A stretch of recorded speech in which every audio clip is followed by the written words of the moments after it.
I'm quite amused by Eubank Jr.'s trolling. It's similar to what he was doing in the run up to the failed, cancelled Conor Ben fight, where he's acting like he's not even going to train hard, he's not taking Liam Smith seriously, etc., etc. In this press conference, he turned up with this bizarre KFC sports jacket. And again, that's playing on this idea that he's going to be eating junk food for the whole camp, not taking Liam Smith seriously. And Liam Smith, not quite as fiery as Conor Ben, but, a little bit of a agitated character at times. And he was biting, I thought, a little bit at the stuff Eubank Jr. was saying. Now, he tried to get Eubank Jr. on a few points, such as over the rematch clause, because apparently there wasn't a rematch clause in the contract for the Conor Ben fight. And Liam Smith was saying, why is there a rematch clause in place for this fight if you think I'm an easier fight than Conor Ben? And Kalle Sauerland stepped in and said that he is the one who put the rematch clause in the contract and it had nothing to do with Chris Eubank Jr. He also talked about the times Eubank Jr. stepped up. He hasn't been able to be successful against the likes of George Groves and Billy Joe Saunders. And there was a few other things that Liam Smith said, which at the time sounded like good points.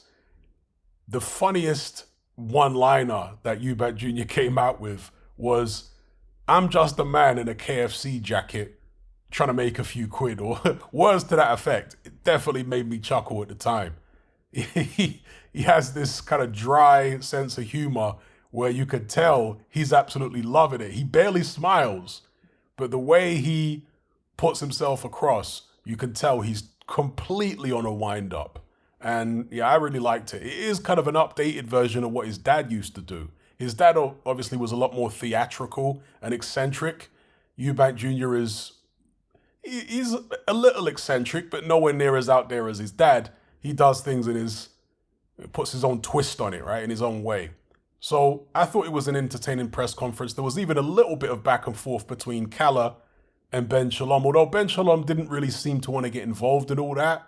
And I think maybe that's why Kalle tried to have a little dig, because the green Ben Shalom, who doesn't have the experience that Kalle Sauerland has, maybe wasn't as comfortable going back and forth as Kalle Sauerland, and maybe Sauerland thought he could try and get under his skin a little bit, and that his guy Eubank would try and do the same with Liam Smith. So maybe as a team, they feel like they got the upper hand from the press conference. And very often these things don't mean anything, especially when you're dealing with two experienced fighters.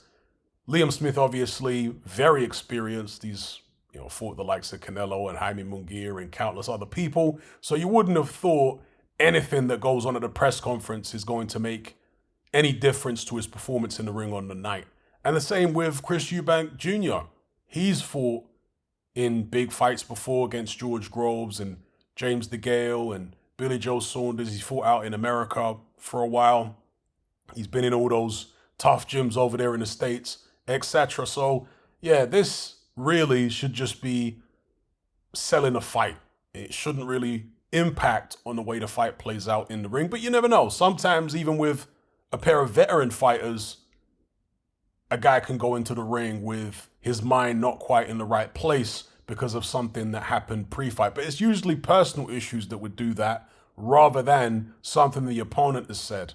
Or at least it will be personal issues that are mainly, or the main cause, and maybe things the opponent has said or done might contribute to it, etc. But let me know what you guys think in the comments below. Did you enjoy the press conference? Personally, I did. As far as it being box office, pay-per-view, there are definitely an awful lot of pay-per-views happening right now. And of course, as I said in a recent video, this comes down to the purses the fighters are demanding. Ultimately, if these pay-per-views are not selling and they become a financial liability, then the fighters are going to have to start taking less money.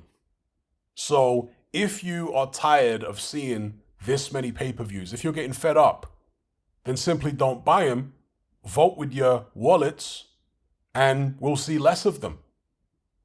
Although I would have imagined that by now, PBC wouldn't be doing as many pay-per-views as they've been doing. I mean, didn't they put Keith Thurman's last fight on pay-per-view?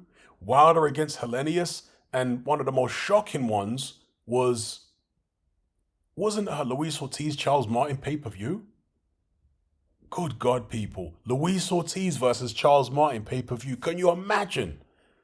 They certainly put Andy Ruiz versus Luis Ortiz on pay-per-view. So some absolutely shocking pay-per-views have been happening with PBC of late. And yet they're still doing them. How are they making money on these shows? The mind boggles. Right? I don't know what's going on there.